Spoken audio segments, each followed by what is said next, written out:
النساء میں نے تلاوت کرنے کا شرف حاصل کیا۔ اللہ تبارک و تعالیٰ قرآن مجید فرقان حمید میں تیسرے سپارے کو ارشاد فرماتا ہے سورۃ طٰہٰ وَأَمَّا بِنِعْمَتِ رَبِّكَ فَحَدِّثْ۔ اللہ پاک ارشاد فرماتا ہے کہ اللہ کے نعمتوں کی خوب چرچا کرو، چرچا یعنی اس کی مشہوری کرو، گلی گلی نگر نگر یعنی ہر جگہ پہ جا کے اللہ کی نعمتوں کا تم مشہوری کرو، اس کا چرچا کرو۔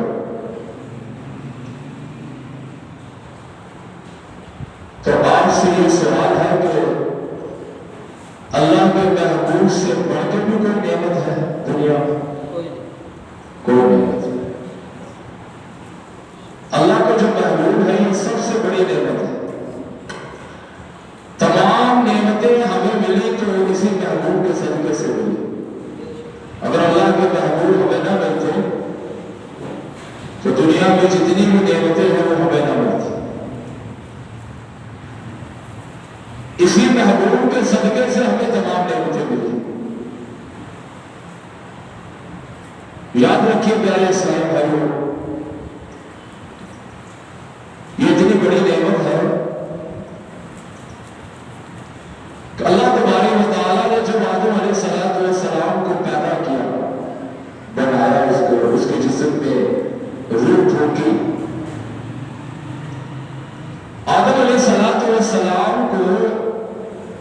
اللہ تبارک و تعالیٰ نے فرشتوں کے سامنے پیش کیا۔ فرشتوں کو کہا کہ تم ان چیزوں کے نام بتاؤ۔ فرشتوں نے عاجزی کا مطلب کہ اعلان کیا، اس کے یا اللہ ہم اس چیز سے عاجز ہیں کہ ان چیزوں کے نام بتا سکے۔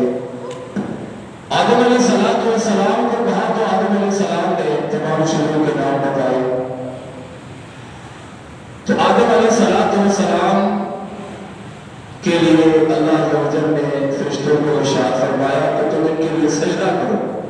تو فرشتوں نے تعظیمی سجدہ آدم علیہ السلام کو کیا۔ پھر عجیب بات یہ تھی کہ تمام فرشتے آدم علیہ السلام کے پیچھے پیچھے چلتے تھے۔ تو آدم علیہ السلام اپنے پشت سے پرندوں کی طرح ایک آواز نکلتی ہوئی محسوس نہ کرتے تھے۔ تو اللہ کی بارگاہ میں عرض کی، یا اللہ عز و جل یہ جو فرشتے میرے پیچھے پیچھے چلتے ہیں، میرے سامنے نہیں آتے، یہ وجہ کیا ہے؟ رب تعالیٰ عز و جل نے ارشاد فرمایا جو پیارا محبوب میں نے سب سے آخر میں بھیجنا ہے، اس پیارے محبوب کا نور جو ہے وہ تیری میں نے پشت میں رکھا۔ تو اللہ کی بارگاہ میں آدم علیہ السلام نے التجا کی کہ اس نور کو میرے پیشانی میں لایا جائے تاکہ میں فرشتوں کو اپنے سامنے مخاطب کر کے دیگر معاملات میں چلتے رہے۔ اللہ عز و جل نے مہربانی فرمائی، محبوب علیہ السلام کے نور مبارک کو آدم علیہ السلام کے پیشانی میں رکھ دیا۔ محبوب اتنا پیارا ہے کہ ایک دن آدم علیہ السلام کے دل میں ایک شوق پیدا ہوا، یا اللہ اتنے فرشتے آ کے میرے سامنے اس نور کا دیدار کرتے گاتے ہیں، میری باتوں کو سنتے ہیں، اس نور کو دیکھتے ہیں، تو میں بھی ایک دن دیکھوں۔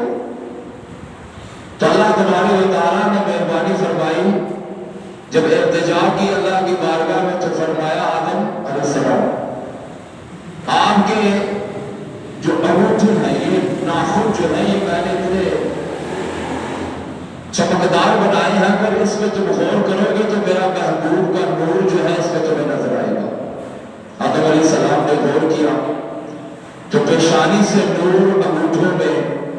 کہ انگوٹھوں کے ناخن میں نظر آیا۔ آدم علیہ السلام نے فرط محبت سے پیارے آقا علیہ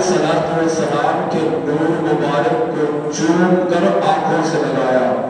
اور عرض کی قرۃ عینی بک یا رسول اللہ کہ آپ میری آنکھوں کی ٹھنڈک ہے. اگر پیٹھ میں تھے پشت میں تو اس وقت پرندوں جیسی آواز سننے میں آتی تھی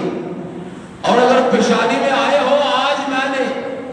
جب اس نور کو دیکھا ہے تو میری آنکھیں جو ہے وہ ٹھنڈ یعنی ٹھنڈی ہو گئی ہے. قرۃ عینی بک یا رسول اللہ اے اللہ کے رسول تیرے نور کو دیکھ کر آدم علیہ السلام کی آنکھیں ٹھنڈی ہو گئی. چون کر آنکھوں کا زر لگایا. تو آج آپ جب بھی اپنے پیارے آقا علیہ السلام کے نام مبارک کو چون کر آنکھوں سے لگاتے ہیں تو اپنے آدم علیہ السلام کی سنت کو آپ زندہ کرتے ہیں. اب اگر آدم علیہ السلام کی اولاد نہیں کسی ابلیس کی روحانی اولاد ہے تو وہ تو نہ چومے. ہم اصرار بھی نہیں کرتے. ہم نے آج تک یقین جانو میں نے کسی کو نہیں کہا آپ مجھے چوما کرو. یہ تو اس کے جسم کے اندر جو حلالی پن ہے وہ بتاتا ہے. عاشق کو سمجھانا نہیں پڑتا کہ یہ کام کرو اور یہ نہ کر، بلکہ وہ تو بے ساختہ جب محبوب کی بات آتی ہے اس کا نام آتا ہے وہ چون کر اس کو آنکھوں کے ساتھ لگاتا ہے اور قرۃ عینی بک یا رسول اللہ کہتا ہے کہ یا رسول اللہ آپ میری آنکھوں کی ٹھنڈک ہے. بدمذہبوں کو جتنا مرضی سمجھاؤ، بار بار کہو کہ یہ فلاں حدیث میں فلاں کتاب کے اندر موجود ہے، تم بھی ایسا کیا کرو، لیکن آپ کی ہر دلیل بے فائدہ اور ہر بات ان کے لیے بے فائدہ ہے. مانتے نہیں. بھلائی ایک مسلمان جو کلمہ پڑھتا ہے اپنے نبی کا وہ دلیل مانگے کہ کس کتاب میں لکھا ہے یہ عمل اور کہاں لکھا ہے کہ میں میلاد منانا چاہیے. لعنت ہے تیری سوچ پر. تو کلمہ پڑھتا ہے اپنے نبی کا. ہاں یہ دوسرے ہتھ کنڈے استعمال کرنے کی کوشش کر رہے جی ان کو شرم نہیں آتی. یہ 12 مفاد نہیں مناتے، 12 ربیع الاول کو جشن مناتے. ہم بے الزام سوشل میڈیا کو اٹھا کے دیکھیں کہ جو غلاظت بکنے والے علماء کرام یہ جو کہتے ہیں اپنے آپ کو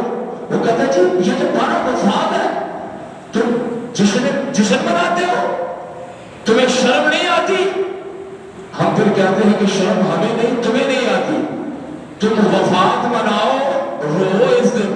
اور جشن منائیں گے، ہم خوشیاں منائیں گے. کیوں؟ تمہارے نصیب میں رونا ہے اور ہمارے نصیب میں خوشی منانا. حدیث پاک میں آتا ہے جب میرے آقا علیہ السلام اس دنیا فانی میں تشریف لائے یعنی آپ کی ولادت مبارکہ ہوئی، ابو قبیس کی پہاڑی پہ چڑھ کر یہ شیطان مردود ہونے لگا. سر میں خاک اس نے ڈالی، اتنا رویا، اس قدر رویا اس کی ذریت اس کی اولاد جمع ہو گئی.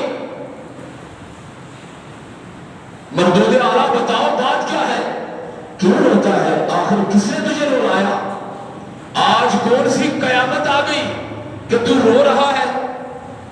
تو یہ مردود کہنے لگا کہ آج دنیا میں وہ ہستی تشریف لائی ہے، وہ ہستی آئی ہے کہ اس کے اعلان نبوت کے بعد یا اعلان نبوت سے پہلے ایسے فتوحات اور ایسے معاملات ہوں گے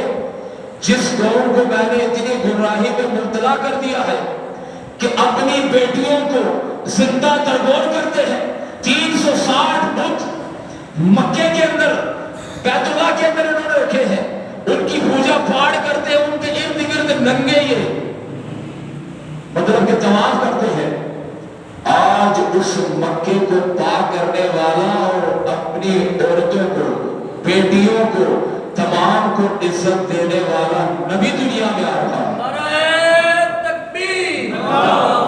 نعرہ رسالت، تاجدار ختم نبوت. زندہ تو وہ نبی جب دنیا میں تشریف لا چکا ہے تو تم دیکھنا اسلام کا کتنا چرچا ہوگا، کس قدر اسلام پھیلے گا. لوگ شوق اور ذوق کے ساتھ اس اسلام کے اندر داخل ہوں گے. تو شیطان رویا چلایا تمہیں کیوں درد اٹھتا ہے تم کیوں چلاتے ہو اور یہی قوم یہی بد مذہب قوم اب اندازہ لگائیں جب سے سعودیہ میں ان کا قبضہ ہوا ہے سعودی جو آیا ہے سعودی عرب میں اس وقت سے لے کر اب تک یہ قومی ڈے مناتے ہیں کون سا ڈے مناتے ہیں قومی ڈے اور اس میں یہ سونے کی تلواریں ہاتھ میں لیے اور جھنڈے میں جو کلمہ لکھا ہوا ہے اس ایک طویل جھنڈا بنا کے جتنے بھی شہزادے ہیں وہاں کے اس کو سمیٹ کے اپنے کندھوں میں رکھ کے ایک ہاتھ میں سونے کی تلوار لے کر ناچتے ہو بھئی کلمہ ہے کلمے کو تم کندھے میں رکھ کے تلوار ہاتھ میں پکڑ کے ناچتے ہو اپنا قومی ڈے مناتے ہو جشن مناتے ہو تمہیں شرم نہیں آتی اعتراض ہم پہ کرتے ہو اور ہمیں کہتے ہو کہ تم بھئی میلاد کیوں مناتے ہو یہ جشن کس لیے مناتے ہو تو ہم جشن بھی منائیں گے اب یہ بتاؤ کہ اکابرین دیوبند کانفرنس منانا یہ تمہیں کس نے بتایا ابھی کل پرسوں میں نے ایک یقین جانو تصویر دیکھی کہ بادشاہی مسجد کے اندر ایک انگریزی کافر مردود ملاؤن اور ناپاک عورت جس کے یہاں تک ایک گھٹنوں تک اس کے ٹانگیں بھی بالکل ننگی تھی ان کے ہاتھ بھی ننگے تھے عبد الخبیر آپ تو خبیر کہتے ہیں عبد الخبیث کہتے ہیں اس کے ساتھ اس نے جبہ پہنا ہوا ہے اور پوری بادشاہی مسجد کا وہ وزٹ کر رہا ہے اور آپ کو پتا جب 100 سالہ عقیدہ ان کا دیوبند کا مکمل ہوا یہ اعتراض کرنے والے ہم اس لیے بتانا چاہتے ہیں ان کو عقیدہ دیوبند 100 سالہ انہوں نے جشن منایا کہ آج دیوبند کو بنے ہوئے 100 سال ہو چکے ہیں یقین جانے آپ حیران ہو جائیں گے کہ یہ لوگ عید میلاد النبی پہ اتنا ایکشن لیتے ہیں اور بار بار لوگوں کو اس سے ورگلانے کی کوشش کرتے ہیں ان کے اپنے معاملات کیا ہے دیوبند کے اندر ایک جشن منایا گیا 3 کرسیاں رکھی گئی ایک سونے کی کرسی میں وہاں کا گورنر بیٹھا درمیان میں اندرا گاندھی بیٹھی اور اس کے ساتھ دیوبند مدرسے کا جو محتمم تھا وہ بیٹھا اور تمام ملوانے جتنے بھی تھے وہ نیچے بیٹھے ہوئے تھے 100 سالہ جشن انہوں نے منایا بہت خوشی منائی کہ دیوبند کے لیے 100 سال پورے ہو چکے ہیں تو کم بختو اگر وہ تم دیوبند عقیدے کے لیے جب اس کا 100 سال پورا ہو جائے تم اس کا جشن مناتے ہو ہم اپنے آقا کا جشن میلاد مصطفیٰ منائے تو تمہیں مروڑ اڑتے ہیں شرم نہیں آتی تم لوگوں کو کلمہ پڑھتے اپنے نبی کا دیگر معاملات تم کرتے ہو ہم تمہارے معاملات میں کوئی ایکشن نہیں لیتے لیکن جب ہم خوشیاں مناتے ہمیں اپنے آقا سے محبت ہے تمہیں مروڑ کے اڑتے اور یاد رکھیے پیارے اسلامی بھائی جب یہ ایک 8 سال کے بعد اپنے مدارس کے اندر مطلب کہ بخاری شریف کی تعلیم دے کر فارغ ہوتے ہیں تو جشن بخاری اپنے مدارس کے اندر یہ مناتے ہیں کہ جی آج بخاری شریف جو ہے وہ مکمل ہو گئی یہ کشمیر شہید کانفرنس مناتے ہیں یہ استحکام پاکستان کانفرنس ریلی مارچ کا اعلان کرتے ہیں آخر ہمیں یہ بتائیں کہ حضور علیہ الصلوۃ والسلام کے زمانے میں کیا کسی صحابی نے کوئی کانفرنس مکہ کانفرنس یا مکے کے شہید کانفرنس جنگ بدر یعنی غزوہ بدر کے جو شہداء تھے ان کی کوئی کانفرنس کسی صحابی نے منائی ہو آج تو وہ بھی کرتے ہو اور سب سے بڑی بے شرمی ابھی جو پی ڈی ایم بنی ہے پی ڈی ایم کے اندر یہ مولانا اب میں اس خلیص انسان کا نام بھی لینا نہیں چاہتا ایک غیر محرم عورت کو اپنے دائیں بازو پہ کھڑا کر کے اپنے آپ کو بڑا خوش نصیب سمجھتا ہے وہ بے حیا عورت وہ اس کے سامنے ساتھ کھڑی ہوتی ہے اور ایک مرتبہ تو غضب ہو گیا اس عورت نے اس کے بازو کو پکڑ کر سر اپنا اس کے اوپر رکھ دیا یہ ان کی بے حیائی ہے یہ ان کے معاملات ہیں ان کو وہ نظر نہیں آتا ہم جب جشن میلاد مصطفیٰ مناتے تو اس پر اعتراض کرتے ہیں تو محترم اسلامی بھائیو الحمدللہ یہ جتنے اعتراض کرتے ہیں جس قدر مخالفت کرتے ہیں ہم اسی قدر شدت کے ساتھ جشن عید میلاد النبی مناتے ہیں اب عرب کے ممالک میں دیکھیں یقین جانیں وہاں پہ جب جشن میلاد النبی منایا گیا، اس دفعہ سوشل میڈیا کے ذریعے ہم نے دیکھا تو اس قدر رش لگا ہوا تھا کہ سڑکیں جو ہے وہ انسانوں سے بھری ہوئی تھی، وہاں پاؤں رکھنے کی جگہ نہیں تھی۔ اس قدر خوشی کے ساتھ انہوں نے جشن عید میلاد النبی منایا۔ تو آخر جشن عید میلاد النبی منانے سے ملتا کیا ہے؟ مسلمان تو مسلمان اگر نہ دانستہ نہ سمجھتے ہوئے بھی اگر کافر جشن میلاد نبی منائے تو اس کو بھی اجر ملتا ہے۔ ہم تو دانستہ طور پہ مناتے ہیں، ہم تو الگ اعلان اور باقاعدہ خوشی کا اظہار اور اپنے ایمان کو اظہار کرتے ہوئے میلاد مصطفیٰ مناتے ہیں۔ لیکن عجیب بات یہ ہے، حدیث مبارکہ میں آتا ہے کہ جب میرا آقا علیہ الصلوۃ والسلام دنیا میں تشریف لائے تو ثعلبہ لونڈی، یہ ابو لہب کی لونڈی تھی، جب میرے آقا علیہ الصلوۃ والسلام تشریف لائے تو دیکھا اس کو، تو وہ بھاگ کر ابو لہب کے پاس گئی۔ آپ ذہن میں رکھیے گا، آج بھی اصول ہے، ہر گھر میں اگر نہیں ہے تو ہمارے گھر میں تو ہے، اگر چاچا کو، تائی کو یا باپ کو پہلی دفعہ جا کے خبر دے دے کہ تیرے گھر میں بچہ پیدا ہوا ہے تو وہ جیب سے نکال کے 100 200 500 خوشی میں اس کو نکال کے دیتا کہ تم نے پہلی خبر مجھے دی ہے۔ جب ثعلبہ لونڈی نے آ کے ابو لہب کو کہا کہ تیرے مرحوم عبداللہ رضی اللہ تعالیٰ عنہ کے گھر بچہ پیدا ہوا ہے، ایک حسین و جمیل لڑکا پیدا ہوا ہے، تو ابو لہب بطور بھتیجا سمجھ کے کہ میرے مرحوم بھائی کے گھر ایک اولاد آئی، اس کا وارث دنیا میں آیا،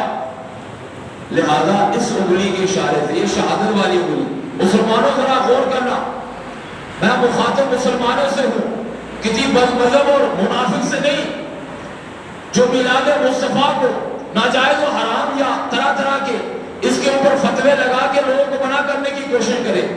ہم ایک کافر کی بات کو سنا رہے ہیں، قطعی کافر، قطعی جہنمی، اس نے اپنے اس شہادت والی انگلی سے ثعلبہ لونڈی کو کہا جا تو آزاد ہے۔ جب میرے آقا علیہ الصلوۃ والسلام نے اعلان نبوت فرمایا تو ابو لہب نے سب سے زیادہ مخالفت کی، بلکہ میرے آقا علیہ الصلوۃ والسلام کی راہ میں کانٹے بھی بچھائے، تکلیف پہنچانے کی کوشش کی، اوجڑی بھی میرے آقا علیہ الصلوۃ والسلام کی گردن مبارک میں رکھی، جتنا اس نے چاہا، جس قدر اس کو اس سے ہو سکتا تھا، اس نے میرے آقا علیہ الصلوۃ والسلام کو نقصان پہنچانے کی کوشش کی، لیکن ایک مردود یہ مردود مر گیا، یہ شکیل قلب مر گیا۔ تو خواب کے اندر حضرت عباس رضی اللہ تعالیٰ عنہ، یہ بھی میرے آقا علیہ السلام کے چچا جان ہیں، خواب میں دیکھا اور پوچھا، بولا تیرے ساتھ کیا گزری؟ تو نے ساری زندگی میرے آقا کی مخالفت کی، خلاف رہا، کلمہ نہیں پڑھا، دین پر عمل نہیں کیا، مسلمان نہیں ہوا۔ تو ابو لہب کہنے لگا کہ میں ہر وقت عذاب میں گرفتار ہوں۔ کیا ہوں؟ عذاب میں گرفتار ہوں، مجھ پر عذاب ہی عذاب ہو رہا ہے۔ لیکن عجیب بات یہ ہے کہ جب پیر کا دن آتا ہے تو میری اس شہادت والی انگلی سے ایک قسم کا پانی نکلتا ہے، میں اس کو چوستا ہوں، میرے عذاب میں تخفیف یعنی کمی ہوتی ہے۔ بدبختوں ذرا اس بات پہ غور کرو، قطعی کافر بھتیجا سمجھ کر جب اس نے شہادت والی انگلی سے ایک اچھا کام کیا، ایک لونڈی کو، ایک غلامہ، ایک خادمہ کو اشارہ کر کے اس کو آزاد کر دیا، اللہ نے اس کو بھی اجر دیا کہ قبر کے اندر اس کو چند لمحات کے لیے راحت ملتی ہے کہ اس سے وہ پانی پیتا ہے۔ تو جو مسلمان، شاہ عبدالحق محدث دہلوی رحمۃ اللہ علیہ لکھتے ہیں کہ جو مسلمان اپنے سینے میں ایمان رکھ کر کلمہ پڑھتے ہوئے میلاد مصطفیٰ منائے گا، اللہ عز و جل پتہ نہیں اس کو کتنا اجر عطا فرمائے گا، پتہ نہیں کتنا اجر، یعنی اجر وہ جو سوچ و بچار میں نہیں ہے۔ کیوں نہیں؟ اس لیے نہیں، اگر ایک کافر کو اجر قبر کے اندر بھی مل سکتا ہے، مرنے کے بعد بھی مل سکتا ہے کہ اس نے صرف نبی نہیں، صرف بھتیجا سمجھ کے اس لونڈی کو آزاد کیا تھا، ہم تو نبی بھی سمجھتے ہیں، کلمہ بھی پڑھتے ہیں، اس بنا پہ ہم میلاد منائیں گے، نہ جانے اللہ عز و جل اس بندے کو اس مسلمان عاشق رسول کو کتنا ثواب دیتا ہوگا۔ محترم اسلامی بھائیوں، چلو یہ روحانی اولاد آج کی نہیں مانتی تو نہ مانے، ہمیں کوئی اعتراض نہیں ہے، لیکن عجیب بات یہ ہے کہ کتابوں کے اندر آتا ہے شیطان مردود کو 2 تھپڑ صبح 2 تھپڑ شام کو لگتے تھے۔ تو روایت کے اندر یہاں تک آتا ہے اس کو اتنی درد ہوتی تھی، فرشتہ آتا تھا شیطان کو پکڑ کے 2 تھپڑ مارتا تھا۔ اب اس 2 تھپڑ جو لگتے تھے شام تک اس کا درد، اس کی تکلیف اس کو محسوس ہوتی تھی، اور شام کو آتا 2 تھپڑ اس کو رو لگاتا اور اس کی تکلیف جو ہے وہ صبح کے لگ رہی تھی۔ اس مردود نے موقع پا کر جب میرے آقا دنیا میں تشریف لائے،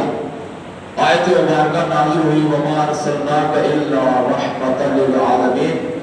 کہ محبوب میں نے تجھے تمام جہان کے لیے رحمت بنا کے بھیجا۔ اس نے اللہ کی بارگاہ میں التجا کی، یا اللہ میں مردود ہوں، بے شک میں راضا ہوا ہوں، میں رحمت سے دور ہوں، لانتی ہوں، سارے معاملات میرے ساتھ ہیں، لیکن یہ جو تھپڑ مجھے پڑتے ہیں اس سے مجھے شدید تکلیف ہوتی ہے۔ آج تیرا محبوب دنیا میں آیا ہو رحمت للعالمین ہے، کیا اس کے رحمت کے حصے سے مجھے کوئی ملے گا؟ روایت کے اندر آتا اللہ عز و جل نے ارشاد فرمایا ہاں ملے گا، آج مانگ لے کیا مانگتا ہے؟ جو مسلمان ہے کلمہ پڑھتا ہے اللہ تجھ سے کتنا خوش ہوتا ہوگا۔ آج جو اللہ اتنا خوش تھا اپنے محبوب کی دنیا میں آمد کے شیطان کو کہا کہ مانگ، کیا مانگتا ہے؟ تو شیطان مردود نے کہا یا اللہ یہ جو تھپڑ مجھے لگتے ہیں اگر اس سے میری جان چھوٹ جائے آج تیرے محبوب کی آمد کے صدقے تجھے میری التجا ہے۔ اللہ عز و جل نے فرمایا جا، یہ آج سے تھپڑ تجھے نہیں لگیں گے۔ یہ صدقہ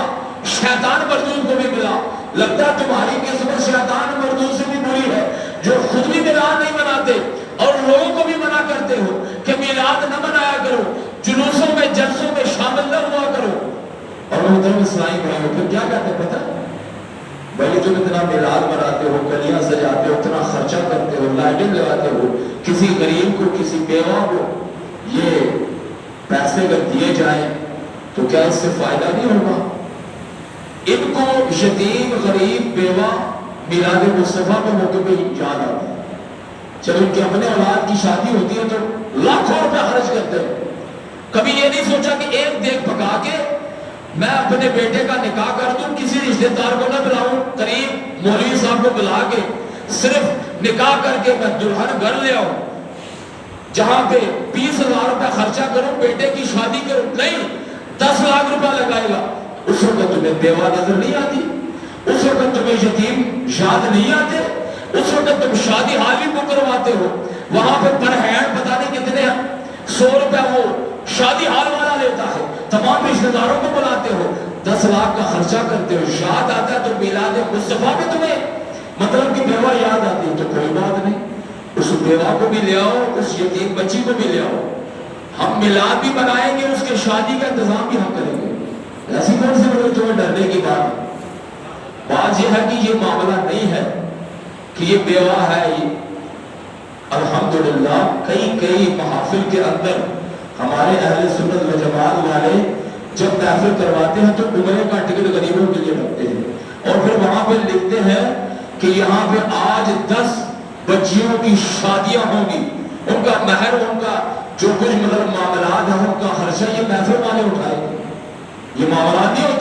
ہوتے ہیں، سارے معاملات ہوتے ہیں، وہاں پہ دیگیں نہیں پکائی جاتی تو غریب لوگ دیگ پکاتے ہیں، امیر لوگ پکاتے ہیں، غریب لوگ پکاتے ہیں۔ وہاں پہ چاول ہم بریانی کھانے کو نہیں ملتے، چکن والے کو وہاں فائدہ ہے، چاول والوں کو وہاں فائدہ ہے، کیٹرنگ والوں کو وہاں فائدہ ہے، دیگر غریبوں کو لائٹ لگانے والوں کو، لائٹ بیچنے والوں کو، تمام غریبوں کو ملانے مصطفیٰ میں فائدہ ہے۔ ان تک تمام چیزیں مطلب کہ وہ مال دولت کماتے ہیں اپنے بچوں کے لیے، بڑے معاملات ہوتے ہیں ان کے، لیکن ان بدمذہبوں کو وہ چیزیں نظر نہیں آتی۔ اگر ان کے سینے میں جلن ہے تو یہ ہے کہ یہ میلاد مصطفیٰ اس شوق اور ذوق کے ساتھ یہ اہل سنت والے کیوں مناتے ہیں؟ تو پھر اعلیٰ حضرت امام اہل سنت مولانا شاہ امام احمد رضا خان فاضل بریلوی رحمۃ اللہ علیہ فرماتے ہیں نثار تیری چہل پہل پہ ہزاروں عیدیں اے ربیع الاول، یعنی اے ربیع الاول تیری چہل پہل، تیرا آنا جانا، یہ جو ہر سال جو آتا جاتا ہے ہمارے پاس، اس میں ایک عید نہیں، دو عید نہیں، ہزاروں عیدیں تجھ پر ہم نثار کر دیں۔ نثار تیری چہل پہل پہ ہزاروں عیدیں اے ربیع الاول، سوائے ابلیس کے جہان میں سبھی تو خوشیاں منا رہے ہیں۔ وہ جو ابلیس کا روحانی اولاد ہے وہ نہیں مناتا، وہ اس طرف نہیں آتا۔ آپ جہاں بھی اس کی مخالفت دیکھیں کہ یہ جو ہے یہ میلاد کی مخالفت کر رہا ہے، سمجھو کہ یہ وہی مطلب کہ ابلیس کی جو اولاد ہے روحانی ہوگی۔ ہم روحانی اولاد ہے اپنے باپ دادا جنہوں نے میلاد منایا اور اس میں خوشی کی۔ حضرت ابوبکر صدیق رضی اللہ تعالیٰ عنہ آپ فرماتے ہیں میں نے ساری زندگی میلاد مصطفیٰ، نام مصطفیٰ، دین اسلام کے لیے اپنا مال خرچ کیا، یہاں تک مال خرچ کیا کہ اپنے گھر کی ایک ایک چیز لے کر سرکار کی بارگاہ میں گیا، اپنے جسم میں ٹاٹ کا لباس پہنا اور اسی پہ گزارا کیا۔ جب اللہ کے حبیب نے پوچھا اے ابوبکر تو کیا لائے ہو، میں نے عرض کی کہ یا رسول اللہ صلی اللہ علیہ وسلم گھر کی ہر چیز لایا ہوں، کوئی چیز چھوڑ کے نہیں آیا۔ تو گھر والوں کے لیے کیا چھوڑا؟ عرض کی یا رسول اللہ میرے لیے اللہ اور اس کا رسول ہی کافی ہے۔ آپ فرماتے ہیں جو بندہ میلاد مصطفیٰ میں مال خرچ کرتا ہے، سرکار کی نام کا چرچا کرتا ہے، دین اسلام کے لیے پیسہ خرچ کرتا ہے، قیامت کا دن ہوگا وہ میرے ساتھ جنت میں داخل ہوگا۔ کیوں کہ میں نے بھی تو اس لیے مال خرچ کیا ہے، جہاد کے لیے کیا ہے، نام مصطفیٰ کے لیے کیا ہے، عزت مصطفیٰ کے لیے میں نے یہ مال خرچ کیا ہے۔ بلکہ حضرت سیدنا عمر فاروق رضی اللہ تعالیٰ عنہ فرماتے ہیں جو بندہ میلاد مصطفیٰ سے مال خرچ کرتا ہے، یہ نہ سمجھے کہ میں نے مال خرچ کیا ہے، بلکہ یہ سمجھے کہ نام مصطفیٰ اور میلاد مصطفیٰ پہ اس نے مال خرچ کیا ہے، بلکہ اس نے اسلام کو زندہ کیا ہے، اسلام کو اس نے زندہ کیا ہے۔ اور حضرت عثمان غنی رضی اللہ تعالیٰ عنہ فرماتے ہیں جو میلاد مصطفیٰ، نام مصطفیٰ، چرچائے مصطفیٰ، وَأَمَّا بِنِعْمَتِ رَبِّكَ فَحَدِّثْ، یعنی اپنے رب کی نعمتوں کا چرچا کرو۔ جو میرے آقا کے دین کی، آپ کے نام کی میلاد پر خرچ کرتا ہے، اس کا ثواب جنگ بدر اور جنگ حنین میں شامل ہونے والے جتنا اس کا ثواب ملے گا۔ تو محترم اسلام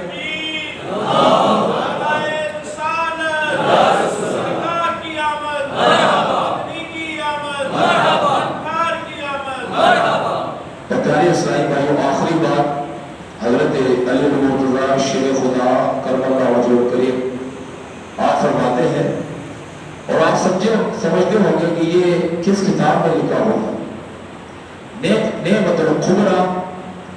علی العالم فی مولد الرسول،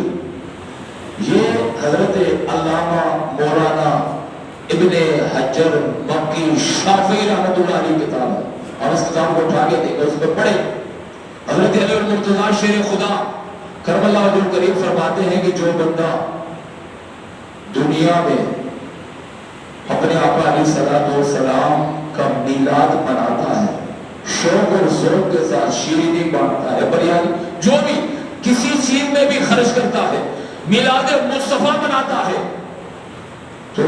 اس کا خاتمہ جب ہوگا وہ ایمان کی حالت میں خاتمہ ہوگا، اور اللہ اس سے اتنا راضی ہوگا کہ یہ میرے محبوب کے نام کی میلاد مناتا تھا، یہ خوش ہوتا تھا۔ اللہ تبارک و تعالیٰ قیامت کے دن اس سے خوش ہو کر اس کو بغیر حساب کی جنت میں داخل فرمائے گا۔ اور یاد رکھیے آج ہم 10-15,000 20,000